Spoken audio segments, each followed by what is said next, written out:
경외라는 용어는 우리가 요즘 들어서 쉽게 사용하지 않는 것을 경험을 우리가 많이 이제 보죠.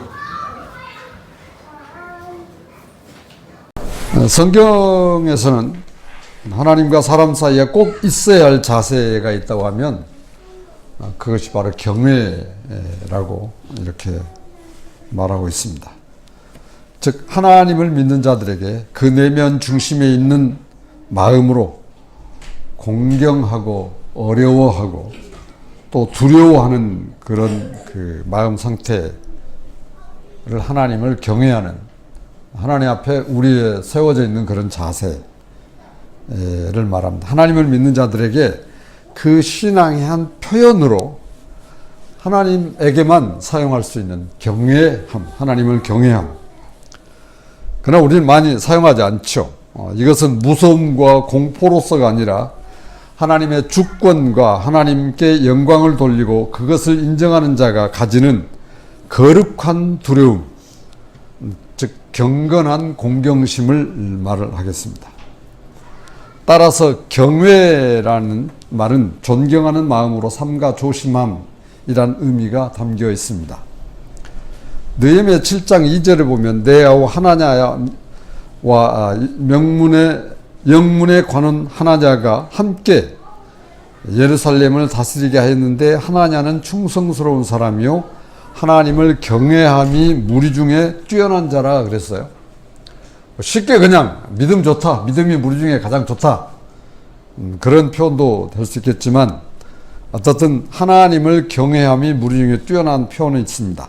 빌립보서 2장 12절에서 그러므로 나의 사랑하는 형제들아 너희가 나 있을 때뿐 아니라 더욱 지금 나 없을 때에도 항상 복종하여 두렵고 떨림으로 너희 구원을 이루라. 여기서 하나님을 향하여 항상 복종하고 두렵고 떨림으로 라는 표현은 바로 경외함을 드러내고 있습니다. 그러므로 우리가 믿는 하나님을 향한 마음이나 예수님을 향한 마음에도 역시나 경외심이 있습니다. 하나님을 섬길 때 사랑, 공경, 믿음, 복종, 순종, 헌신 여러 표현을 사용하지만 사실 여기서 뺄 수 없는 표현 하나님을 경외함이 됩니다.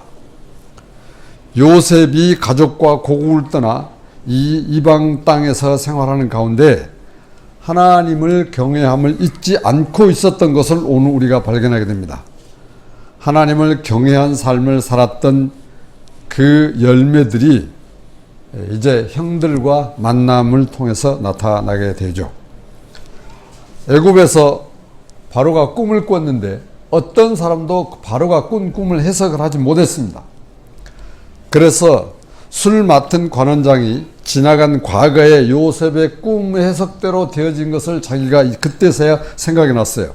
그래서 바로에게 지난 과거의 일을 말한 것을 지난 시간에 함께 나누었습니다. 이렇게 해서 요셉이 애굽 왕 앞에 서서 하나님께서 바로에게 꿈을 꾸게 하셨다라고 증거합니다. 요셉의 그 삶의 내용이, 요셉의 생각이, 믿음이 하나님 중심이었다라는 것을 보여주고 있는 것이죠. 바로는 창세기 41장 38절에서 바로가 그의 신하들에게 이르되 이와 같이 하나님의 영에 감동된 사람을 우리가 어찌 찾을 수 있으리요? 요셉이 바로의 꿈을 듣고 해석하고 난 다음에 바로가 그 요셉에 대하여 말하기를 이렇게 말하는 것입니다. 하나님의 영에 감동된 사람을 우리가 어찌 찾을 수 있으리요? 바로는 이 하나님의 감동된 사람, 하나님의 영에 감동된 사람이 애굽을 구할 수 있다라는 사람으로 이렇게 알았습니다. 그래서 요셉을 애굽의 총리로 임명하죠. 요셉은 애굽의 국무총리로서 자기가 꾼 꿈대로 7년 동안의 풍년을 잘 관리하고 나머지 흉년 7년을 이제 이렇게 잘 다스리는 그런 일을 직임을 맡게 됐습니다. 이제 그 많은 소출을 거두던 풍년의 7년이 지났습니다. 그리고 이제 흉년이 시작된 것이죠. 온 땅에 굶주림이 시작되었고 창세기 41장 54절 55절을 들어보십시오. 요셉의 말과 같이 7해 흉년이 들기 시작하며 각국에는 기근이 있으나 애굽 온 땅에는 먹을 것이 있더니 애굽 온 땅이 굶주림에 백성이 바로에게 부르짖어 양식을 구하는지라. 바로가 애굽 모든 백성에게 이르되 요셉에게 가서 그가 너희에게 이르는 대로 하라 하니라. 우리는 이 말씀을 통해서 바로가 얼마나 요셉을 신임하는지, 왕으로서 최고 통치자로서 요셉을 얼마나 믿고 있는지를 보여주는 거예요. 주변의 여러 나라 모든 백성들이 애굽에 곡식이 있다는 소식을 들었습니다. 그 현실이 창세기 41장 56, 57절이죠. 온 지면에 기근이 있으며 요셉이 모든 창고를 열고 애굽 백성에게 팔세, 애굽 땅에 기근이 심하며 각국 백성들도 양식을 사려고 애굽으로 들어와 요셉에게 이르렀으니 기근이 온 세상에 심함이었더라. 앞으로 지구에서 이러한 식량 문제가 크게 나타날 것으로 전망하고 있습니다. 그래서 앞으로의 전쟁은 식량 전쟁이다. 이미 그런 조짐들이 일어나고 있는 것을 볼 수 있어요.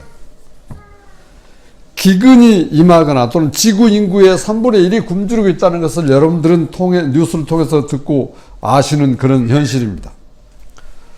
중동 지역 전역에 가뭄이 들었습니다. 여러분, 우리 사람에게 정말 중요한 것이 뭡니까? 우리 사람에게 정말 중요한 게 뭡니까? 목숨이죠, 목숨. 그럼 그 목숨을, 생명을 유지하기 위해서 우리 육체에 정말 필요한 게 있습니다.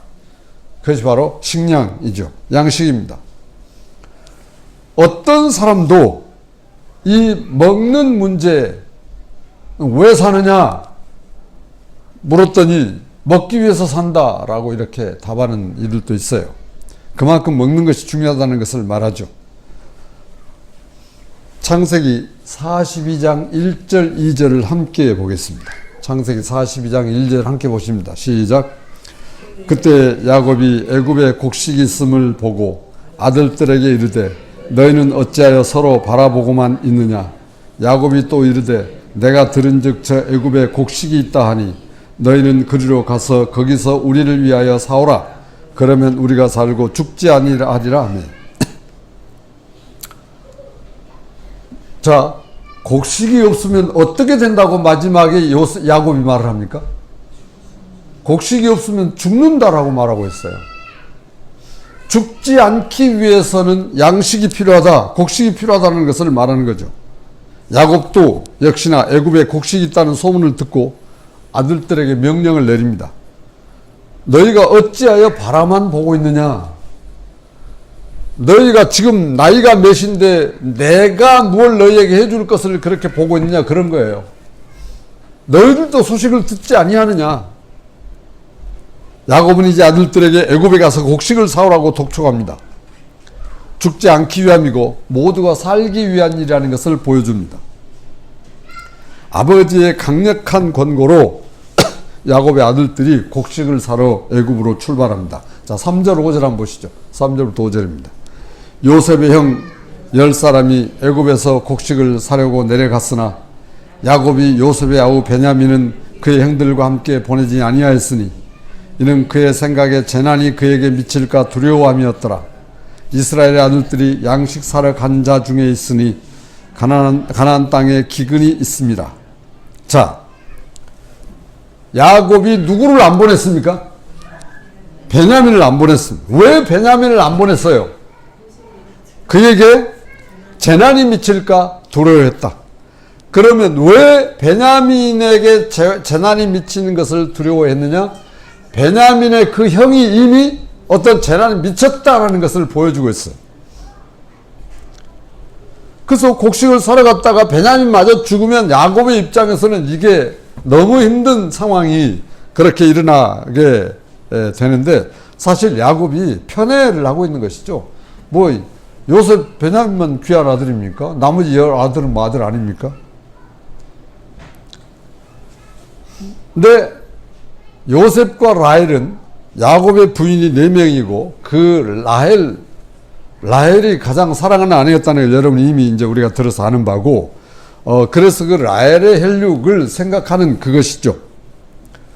5절을 보면 애굽으로 양식을 살아간 사람들이 여기저기 많았지만 그것은 온 지역에 기근이 들었다, 흉년이 들었다라는 것을 보여주는 겁니다. 중동 전 지역에 기근이 들었고 농사를 지을 수 없고 식량 문제는 더 심각하게 전개되고 있습니다. 소문이 들려오기를 애굽에는 식량이 있다더라 하는 소문이 들려왔어요. 야곱은 아들들을 애굽에 보냈습니다. 10명의 아들들은 아버지의 명령대로 돈을 가지고 애굽으로 식량을 구하러 갔습니다. 자, 창세기 42장 6절을 함께 보겠습니다. 6절입니다. 때에 요셉이 나라의 총리로서 그 땅 모든 백성에게 곡식을 팔더니 요셉의 형들이 와서 그 앞에서 땅에 엎드려 절하며 아마도 식량이 지금 얼마나 중요하다라는 것을 감안할 때 다른 것은 다 아랫사람 시켜도 적어도 이 식량만은 요셉이 총리가 직접 총괄했던 것으로 보여집니다. 요셉이 그런 모든 식량을 특히 해외로 이제 요즘 말하면 무역이죠. 이런 일들이 전개되는 과정에서 하나하나 체크하고 점검하는 그런 만큼 지금 식량이 중요해요. 먹는 게. 근데 어느 날 요셉의 형들이 요셉 앞에 지금 엎드린 그 상황이 지금 직면하게 됐습니다. 자, 그럼 7절부터 8절 한번 보시죠. 7, 8절 보겠습니다. 시작. 요셉이 보고 형들인 줄 아나 모르는 체하고 엄한 소리로 그들에게 말하여 이르되 너희가 어디서 왔느냐? 그들이 이르되 곡물을 사려고 가나안에서 왔나이다. 요셉은 그의 형들을 알아보았으나 그들은 요셉을 알아보지 못하였더라. 요셉이 심장이 멈출 정도로 놀랄 일이 벌어졌습니다. 네? 꿈에나 생각했을 일이 안 했을 일이 지금 앞에 벌어진 거예요. 어느 날 우리가 한번 이렇게 생각해 볼 수 있어요. 많은 사람들이 요셉 앞에서 얼마 사고 하는데 어느 날 또 이렇게 딱 10사람 앞에 딱 섰는데 곡식을 얼마 사러 왔다고 하는 거예요. 그들이 얼굴을 들자 말자 요셉이 금방 팍 알아채죠. 예? 무려 한 17년 가까이 20여 년 가까이 이렇게 떨어져 있었지만 얼마나 놀랬겠어요. 그러니까 오늘 성경 말씀 보니까 요셉은 형들은 알아보았고 형들은 요셉을 못 알아봤어요. 못 알아봤습니다. 요셉은 모르는 체하고 더 엄하게 어디서 왔냐고 물었고 형들은 가나안에서 곡식을 사러 왔다라고 말을 합니다. 이게 참 재밌는 현실이죠. 지금 요셉은 함께 살던 그 어린 시절에 꾸었던 그 꿈을 여러분 생각하지 않았겠습니까? 그리고 그 꿈을 형들에게 말했을 때 형들이 자기를 핀잔을 주고 구박을 하고 더더군다나 해와 달이 자기 앞에 무릎을 꿇는다는 절을 한다는 그 꿈을니까. 자, 9절 한번 보세요. 9절 보겠습니다. 시작. 요셉이 그들에 대하여 꾼 꿈을 생각하고 그들에게 이르되 너희는 정탐꾼들이라 이 나라의 틈을 엿보려고 왔느니라. 지금 요셉이 이제 일을 시작하고 있습니다. 그 요셉이 꾼 꿈은 창세기 37장 6, 7절인데요. 들어보세요. 요셉이 그들에게 이르되 청하건대 내가 꾼 꿈을 들으시오. 우리가 밭에서 곡식단을 묶더니 내 단은 일어서고 당신들의 단은 내 단을 둘러서서 절하더이다. 요셉이 다시 꿈을 꾸고 그의 형들에게 말하여 이르되 내가 또 꿈을 꾼즉 해와 달과 11별이 내게 절하더이다 하니라 하는 이런 꿈을 꿨어요. 지금 요셉 앞에 이루어진 상황이 지금 어떻게 전개되고 있습니까? 꿈대로 됐어요. 꿈대로 되고 있어요. 요셉이 그걸 알았어요. 이제 어떻게 요셉이 이 숙제를 풀어가야 하는 것은 요셉에게 해당되는 문제입니다. 하나님께서 꾸게 하신 그 꿈이 실현된 것을 알게 된 요셉은 더욱더 하나님을 향한 믿음이 분명해졌고 하나님을 향한 그의 신앙이 더 확실해졌다는 것을 우리가 생각해 볼 수 있어요. 요셉은 이제 형들을 뭘로 몰아붙입니까? 정탐꾼으로 몰아붙입니다. 요즘 우리말로 말하면 뭐죠? 간첩. 간첩으로 지금 몰아붙이는 겁니다. 그리고 요셉은 형들에게 자신들의 상황을 스스로 말하도록 이렇게 유도를 합니다. 그 형들 10사람의 그 상황을 스스로 말하도록 지금 요셉이 유도를 하고 있어요. 자, 10절, 11절 한번 보십시오. 같이 보겠습니다. 시작. 그들이 그에게 이르되 내 주여 아니니이다. 당신의 종들은 곡물을 사러 왔나이다. 우리는 다 한 사람의 아들들로서 확실한 자들이니 당신의 종들은 정탐꾼이 아니니이다.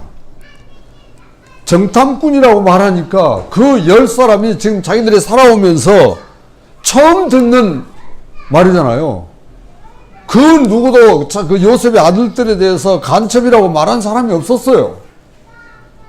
그런데 지금 앞에 있는 요셉 총리 앞에서 그 총리가 간첩이라고 말하니까 그 10 형제가 얼마나 황당하겠습니까? 지금 그 상황입니다. 그래서 우리는 다 한 사람의 아들들로 확실한 자들이다. 확실한 자들입니다. 개혁 개정판에서는 독실한 자들이라는 그런 번역으로 했습니다. 신원이 확실하다. 우리는 간첩이 아니다. 그거예요. 그래서 요셉은 42장 12절에서 이 나라의 틈을 엿보러 온 자들이라고 말하자 형들이 자기들의 사정을 말합니다. 요셉이 기다리던 말을 지금 이제 형들이 하고 있는 거예요. 자신들의 한계의 실제를, 현재의 실제를 말하게 하고 있는 것을 발견합니다. 13절을 보겠습니다. 자, 13절 봅니다. 시작. 그들이 이르되 당신의 종 우리들은 12형제로서 가나안 땅 한 사람의 아들들이라. 막내 아들은 오늘 아버지와 함께 있고 또 하나는 없어졌나이다. 그래서 또 하나는 누굽니까? 요셉이란 말이죠.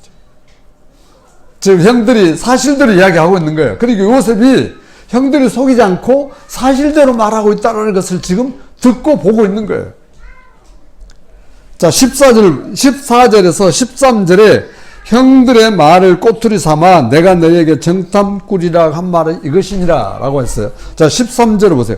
형들의 말을 꼬투리 삼아 내가 너에게 정탐꾼들이라 한 말이 이것이니라고 해서 사실을 좀 더 자세하게 말하니까 총리가 가 이제 말을 하는 겁니다. 요셉이 그 형들이 총리가 가 우리가 형제가 12이었는데 막내는 지금 아버지와 있고 우리 10사람이 여기 와 있고 한 사람은 없어졌습니다.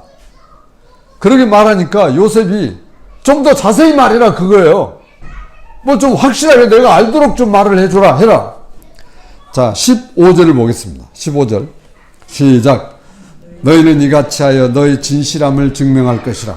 바로의 생명으로 맹세하노니 너희 막내 아우가 여기 오지 아니하면 너희가 여기서 나가지 못하리라. 형들이 감추고 있는 한 부분을 말하게 하려는 요셉의 의도가 나타납니다. 자, 없어진 형제를 거론하지 하나는 없어졌다고 말했는데 그 없어진 형제를 거론하지 않고 지금 누구를 데려오라는 거예요? 베냐민을 데려오라고 그런단 말이죠. 자, 후속 조치가 나오죠. 자, 16절 17절 보겠습니다. 시작. 너희 중 하나를 보내어 너희 아우를 데려오게 하고 너희는 같이 있으라. 내가 너희의 말을 시험하여 너희 중에 진실이 있는지 보리라. 바로의 생명으로 맹세하노니 그러하지 아니하면 너희는 과연 정탐꾼들이니라 하고 그들을 다 함께 3일을 가두었더라. 좋다. 너희들 말이 사실이라면 그 막내를 데려다가 내 앞에 세워라. 그거예요. 그래서 방법인데 너희 10사람 중에 한 사람이 감옥에 갇혀 있고 그 막내를 데려오면 사실 인정하고 풀어주겠다. 이제 그런 내용이죠. 그리고는 그걸 바로 3일 동안 지금 모두 10사람을 감옥에 지금 가두어 두는 겁니다. 형들이 매우 놀랐어요. 사흘 동안 갇혀 있으면서 형들은 많은 말을 했을 것이 분명합니다. 얼마나 많이 이렇게 감옥에서 말을 했었지 않겠습니까? 요셉은 형들에게 새로운 제안을 합니다. 그 제안이 뭔지 18절부터 20절을 보겠습니다. 같이 보십니다. 시작. 사흘 만에 요셉이 그들에게 이르되 나는 하나님을 경외하노니 너희는 이같이 하여 생명을 보존하라. 너희가 확실한 자들이면 너희 형제 중 한 사람만 그 옥에 갇히게 하고 너희는 곡식을 가지고 가서 너희 집안의 굶주림을 구하고 너희 막내 아우를 내게로 데리고 오라. 그러면 너희 말이 진실함이 되고 너희가 죽지 아니하리라 하니 그들이 그대로 하니라. 여기서 중요한 표현이 하나 있습니다. 그 중요한 표현이 뭐냐? 나는 하나님을 경외하노니 너희는 이같이 하여 생명을 보존하라. 현대 번역 성경은 이렇게 번역했어요. 나는 하나님을 두려워하는 사람이다. 내가 시키는 대로 하면 너희 목숨만은 살려주겠다. 현대인의 성경 번역은 또 이렇게 번역했습니다. 나는 하나님을 모시고 사는 사람이다. 그러니 너희가 내 거는 조건을 그대로 따른다면 너희를 살려주겠다. 요셉에 있어서 자기 생명처럼 귀하게 여기는 표현을 지금 하고 있는 거예요. 요셉이 지난 17, 8년, 20여 년 가까이 자기가 목숨을 부지하고 오늘 자기가 이 위치에 오르기까지 이룰 수 있었던 가장 중요한 강력한 힘이 있다고 하면, 강력한 삶의 이유가 있다고 한다면 그건 뭡니까? 하나님을 경외하는. 요즘 이 시대로 말하면 예수님 믿는 것 때문에, 예수님 때문에, 내가 예수님 때문에 지난 수십 년 동안 이렇게 살아왔노라. 예수님 때문에 내가 그 많은 고통과 고난을 이길 수 있었다. 예수 그리스도가 나를 이렇게 하게 하셨다라는 그런 표현인 거예요. 자, 얼마나 놀랍습니까? 요셉이 일단 형들에게 요셉의 신앙을 살짝 흘려보내면서 형들을 심리적으로 이렇게 안정시키는 그런, 형들이 하나님을 경외하는 믿음이 있다면 저 말은 어디서 듣던 말 아니? 애굽에 와서 누구를 지금 들어요? 그것도 누가요? 국무총리가. 에? 그러잖아요 지금. 아니 우리를 정탐꾼이라고 하는 저 총리 입에서 하나님을 경외한다? 일단 그 말을 들은 형들의 마음에 좀 힘이 생겼을 거라고 생각이 든단 말이죠. 그래서 그 방법을 이렇게 조건을 제시하고, 그 조건이 막내 아우를 데리고 내 앞에 선다면 너희들의 말이 진실인 줄 알겠다는 것입니다. 요셉은 그때 형들이 아주 중요한 말 하는 것을 듣습니다. 자, 21절 22절 함께 보겠습니다. 시작. 그들이 서로 말하되 우리가 아우의 일로 말미암아 범죄하였도다. 그가 우리에게 애걸할 때에 그 마음에 괴로움을 보고도 듣지 아니하였으므로 이 괴로움이 우리에게 임하도다. 르우벤이 그들에게 대답해 이르되 내가 너에게 그 아이에 대하여 죄를 짓지 말라고 하지 아니하였더냐. 그래도 너희가 듣지 아니하였느라. 그러므로 그 핏값을 치르게 되었도다 하니. 자, 지금 그 열 형들이 지금 서로 모아가지고 무슨 말을 하는 겁니까? 네? 우리들이 해서는 안 될 짓을 했다. 네? 그래서 우리가 지금 그 값을 받고 있는 거다. 거기다가 한수도 떠면 루벤이, 야 동생들 장남이니까요, 내가 너희들한테 이야기했잖냐, 그러지 말라고. 너희가 듣지 아니하더니 이제 우리가 그 핏값을 지금 받고 있다라고. 지금 뭐 하는 겁니까 이들이? 지금 뭐 하고 있습니까? 잘못을 뉘우치고 있습니다. 우리가 흔히 쓰는 말이 회개하고 있는 거예요. 네? 이제야 요셉이 바라던 일이 지금 전개되기 시작합니다. 형들이 지나간 과거를 뉘우치기 시작합니다. 형들이 요셉이 일로 말미암아 범죄하였다고 회개하고 있는 것이죠. 요셉이 애걸하고 요셉의 그 괴로움을 보고도 듣지 아니하였더니 그 요셉이 당한 어려움과 그 괴로움이 지금 우리들에게 임한다라고 지금 형들이 말하고 있는 거예요. 루벤, 내가 너희를 그렇게 해서는 안 된다라고 했음에도 불구하고 너희들이 그렇게 하더니 봐라, 오늘 우리가 이 꼴을 당하지 않냐. 싸다 싸. 그런 거예요. 그 핏값을 치르게 되었더라고 한탄하죠. 이렇게 형들의 상황을 살핀 요셉이, 자, 23절 한번 보시면 좀 재밌습니다. 23절 한번 보겠습니다. 시작. 그들 사이에 통역을 세웠으므로 그들은 요셉이 듣는 줄 알지 못하였더라. 지금 10사람이 막 이런 이야기를 하고 막 합니다. 하니까 그 말을 요셉은 알아요, 몰라요? 알죠. 그러나 언어 소통이 안 되는 걸로 하고 통역자를 세웠기 때문에 형들은 우리 하는 말을 요셉 저 총리가 알 수 없다. 그렇게 하는 상황인 거예요. 요셉은 형들의 말을 다 듣고 있습니다. 그러나 형들은 통역을 세웠기에 요셉이 자기들 하는 말을 들을 수 없을 거라고 생각하고 있는 것이죠. 요셉은 형들의 말을 듣고 잠시 나가서 울고 다시 돌아왔습니다. 자, 24절, 25절 보겠습니다. 시작. 요셉이 그들을 떠나가서 울고 다시 돌아와서 그들과 말하다가 그들 중에서 시몬을 끌어내어 그들의 눈앞에서 결박하고 명하여 곡물을 그 그릇에 채우게 하고 각 사람의 돈은 그의 자루에 도로 넣게 하고 또 길 양식을 그들에게 주게 하니 그대로 행하였더라. 요셉이요, 상당히 정이 많은 사람이었습니다. 뒤에 또 가면 또 굉장히 하여튼 형들의 말을 듣고 울고 나가서 씻고 오고 또 울고 나가서 씻고 오고 하는 그런 사람이 울 때 어느 때 웁니까? 여러분 어느 때 우세요? 슬플 때만 우세요? 기쁠 때도 울고요.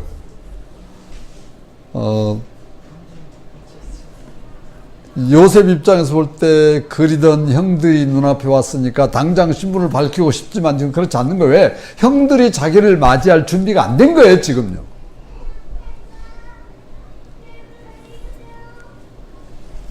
그래서 시몬을 결박해서 가두고 양식을 충분히 주어서 가면서 먹을 양식까지 줬어요. 얼마나 놀라운 참 총리의 친절입니까? 아무나 이랬습니까? 그 어느 사람도 다 그렇지 않았어요. 요셉이 자기 형들에게만 가면서도 먹을 양식을 줘 보냈어요. 집으로 돌아온 아들들이 아버지 앞에서 그동안 일어난 일들을 다 그대로 고했습니다. 그리고 아들들은 요셉이 엄하고 무겁게 자기들을 대하면서 애굽을 정탐하러 온 정탐꾼이라고 말했다고 아버지에게 말하죠. 그래서 자신들이 정탐꾼이 아닌 것을 증명하기 위해서 자신들의 가정사를 이야기했다고 말을 합니다. 자, 32절 보겠습니다. 32절 시작. 우리는 한 아버지의 아들 12형제로서 하나는 없어지고 막내는 오늘 우리 아버지와 함께 가나안 땅에 있나이다 하였더니, 이렇게 말하자 그 땅의 주인이 그 사람에게 말하기를, 이제 아버지에게 보고하는 겁니다. 자, 33절 34절 보겠습니다. 그 땅의 주인인 그 사람이 우리에게 이르되 내가 이같이 하여 너희가 확실한 자들임을 알리니 너희 형제 중에 하나를 내게 두고 양식을 가지고 가서 너희 집안의 굶주림을 구하고 너희 막내 아우를 내게로 데려오라. 그러면 너희가 정탐꾼이 아니요 확실한 자들임을 내가 알고 너희 형제를 너희에게 돌리리니 너희가 이 나라에서 무역하리라 하더이다 하고,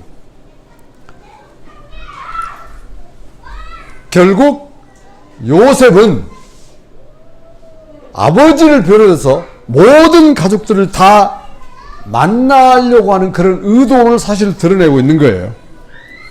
그래서 아들들의 말을 들은 야곱이 어떤 반응을 보였느냐, 그게 참 중요해요. 자, 36절을 보면 나옵니다. 자, 36절 함께 보겠습니다. 시작. 그들의 아버지 야곱이 그들에게 이르되 너희가 나에게서 내 자식들을 잃게 하도다. 요셉도 없어졌고 시몬도 없어졌거늘 베냐민을 또 빼앗아 가고자 하니 이는 다 나를 해롭게 함이로다. 도대체 너희 자식들이란 놈들이 그런 거예요. 아버지를 좀 편하게 해주고 아버지를 좀 유익되게 해주지, 너희들 하는 짓들은 다 너 형제들 다 이렇게 잃게 만드는 것 아니냐. 요셉이 없어지더니 시몬도 이제 안 왔고 이제 베냐민마저 이제 없어지게 하려고 그러냐, 그거예요. 근데 너희들 하는 일이 뭐냐, 그것이죠. 르우벤은 37절에서 베냐민이 가면 꼭 살아서 데려오겠다고 아버지에게 말을 합니다. 만약에 돌아오지 않으면 내 두 아들을 죽이라고 하는 것이죠. 그럼에도 야곱은 안 된다. 그럴 수 없다. 그러자 남은 9 형제가 대단히 어렵게 되어졌습니다. 이 일이 이렇게 되는 것은 하나님의 인도하심입니다. 하나님을 경외하는 요셉은 하나님의 도구로 사용되고 있습니다. 하나님께서는 야곱의 11 아들에게 하나님을 경외하는 요셉으로 인하여 새로운 길을 열어가시는 놀라운 역사를 우리가 보게 됩니다. 하나님이 처음부터 끝까지 모든 것을 지금 쫙 주장하십니다. 그의 마지막 결론은 무엇입니까? 구원입니다. 구원은 살리는 것입니다. 우리가 예수 믿고 구원받음에 대한 이 다양하게 이렇게 스토리적인 것을 하나님께서 푸셔서 일을 진행해 가는 것이죠. 자, 정리해보면 야곱의 10 아들들이 매우 근엄하고 엄중하게 나오는 총리 때문에 할 말을 잃고 있습니다. 꼼짝없이 정탐꾼 간첩으로 몰려서 집에 가지도 못하고 다 감옥에 갇혀서 신문받고 고문을 받는 상황에 이르렀다 이 말이죠. 그래서 자기 자신들의 가정사를 다 이야기하지 않을 수 없어요. 해야 되잖아요. 또 10명의 형들은 요셉을 팔았음을 이야기하면서 이제 그 일로 벌 받는 거라고 여기고 있습니다. 하나님께서 야곱의 아들들에게 지나간 과거를 돌이키게 하시죠. 요셉을 팔았던 일들을 뉘우치게 지금 하는 거예요. 요셉이 그 사실을 발견합니다. 자신 앞에서 그들이 창세기 42장 18절에서 사흘 만에 요셉이 그들에게 이르되 나는 하나님을 경외하노니 너희는 이같이 하여 생명을 보존하라. 살 길을 보여주잖아요. 우리가 이 세상을 살면서 우리가 살아야 할 길을 보여주시는 분이 있습니다. 내 부모도 아니고 스승도 아니고 오직 예수 그리스도가 우리의 살 길이라는 것을 여기서 비유로 보여주고 있는 것입니다. 예수 그리스도를 요셉을 통해서 하나님께서 비유로 살려주시기 위해서 보내신 분이라는 것을 여기서 드러내고 계시는 겁니다. 하나님을 경외하는 것은 하나님을 모시고 사는 것이고 하나님과 함께하는 것이고 하나님을 두려워한다는 뜻입니다. 그리고 하나님 앞에 사는 것을 의미하죠. 우리의 믿음은 또 다른 표현으로 말하면 무엇입니까? 하나님을 경외하는 것입니다. 하나님을 경외하는 자는 예수 그리스도를 알므로 더욱더 분명해집니다. 예수님으로 말미암아 하나님 아버지를 경외하여집니다. 예수님과 함께하는 것은 바로 하나님이 함께하는 것이고 그 두려워하는 것이고 하나님을 모시고 사는 것이죠. 예수님과 함께하는 삶이 바로 하나님 안에서 또 예수 안에서 계속 살아가지는 그런 삶입니다. 요셉이 이렇게 높은 위치에 오르게 된 가장 큰 비밀이 무엇이라고 생각하십니까? 요셉이 애굽의 국무총리에 이르게 되기까지 그 비결이 뭐라고 생각하십니까? 하나님을 경외함이었습니다. 하나님을 경외함은 하나님에게 모두 맡기는 것을 의미합니다. 정말 여러분 하나님께 모두 맡기세요? 여러분의 자녀들의 앞길도 맡기십니까? 여러분이 앞으로 계속하겠는 사무실 일이나 여러분의 가정사 여러 가지 모든 일들 다 하나님께 맡기십니까? 그렇게 맡기는 그리스도인들의 주님께서 말씀하시는 말씀대로 되어져가는 삶이죠. 주님 우리에게 뭐라고 예수님 우리에게 뭐라고 그랬습니까? 너희는 마음에 근심하지 말라. 하나님을 믿으니 또 나를 믿으라. 염려하지 말라. 두려워하지 말라. 무수하게 하나님께서 우리에게 말씀하셨어요. 예수님은 실제로 이 땅에 오셨어요. 여러분 예수님이 염려했다는 말, 예수님이 근심 걱정에 잠 못 이뤘다는 표현 있습니까? 예수님이 걱정 막 하셔가지고 막 예수님이 고민하셨고 그냥 예수님이 그냥 안절부절하셨다는 표현이 있습니까? 없습니다. 그러한 예수님이 내 안에 존재하여 계시다면 그러한 예수님을 믿는 그리스도인이라면 그 예수님에 의해서 나와지는 삶을 사는 그리스도인이어야 할 줄 믿습니다. 예수님에 의해서 나와지는 나의 삶, 내 삶을 주관하신 분, 그런 그리스도인들은 낮이나 밤이나 주님 생각, 여러 사람 있을 때나 혼자 있을 때도 주님과 함께. 회사에서나 직장에서나 동네에서나 어디서나 내가 무슨 일을 하든지 볼지어다 내가 세상 끝날까지 너희와 항상 함께 있으리라고 하신 그 주님의 말씀을 확실하게 믿는 그리스도인들의 삶에서 늘 주님은 내가 깨닫든지 인식하든지 느끼든지 못 느끼든지 상관없이 함께 하심의 삶이 그리스도인 삶입니다. 이것이 하나님을 경외함이에요. 하나님을 경외함은 예수님을 나의 주님으로 고백하고 나의 모든 주권이 예수님께 있고 예수님께 있다는 것을 믿고 사는 그런 삶이에요. 내 모든 주권이 내가 가진 것이 아니고 내 남편이 가진 것도 아니고 내 아내가 가진 것도 아니고 내 부모가 내 주권을 가지고 있는 것도 아니고 내 모든 주권은 누가 가지고 있다? 주 예수님이 나의 주권자이시다.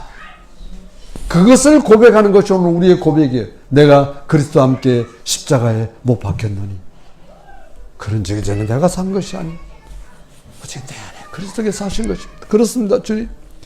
근데 그렇지만 내가 육체로 살고 있지만 이것은 하나님 믿는 믿음 안에서 사는 것이라고 고백하는 거예요. 하나님께서는 하나님을 경외하는 자들을 아시고 그 마음에 예수님을 주인으로 모시게 하십니다. 여러분들이 하나님을 경외함을 아셨기 때문에 하나님께서 여러분의 마음을 여시고 예수 그리스도를 여러분의 마음의 주인으로, 예수 그리스도를 여러분의 왕으로, 예수 그리스도를 여러분의 길로, 예수가 여러분의 진리고 예수가 여러분의 생명이라는 것을 믿게 하시는 줄 믿습니다. 저는 그 사실이 너무나도 분명하고 확실하기 때문에 어떤 상황, 어떤 여건에서도 제 입에서 나오는 표현은 주님, 주밖에 없습니다. 그리스도인의 삶의 모든 영역에서 하나님을 경외함이 있습니다. 직장과 학교와 가정과 동네 누구와든지 하나님을 경외함이 있는 거예요. 그것이 바로 무엇이냐? 예수님과 함께하는 것입니다. 예수님과 함께 사는 자는 바로 하나님을 경외하는 자입니다. 왜냐하면 하나님께서 예수님을 통해서 우리가 하나님을 경외하도록 우리 가운데서 일하시고 역사하시기 때문입니다.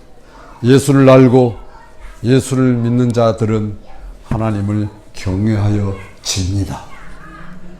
하나님을 경외하는 자는 나와 예수님이 어떤 사이라는 것을 알아지게 하시죠. 하나님의 성령께서 오늘 또 여러분들에게 이러한 하나님의 경외함이 계속 영원토록 여러분의 삶 가운데 진행되기를 주님의 이름으로 축복합니다. 기도하겠습니다.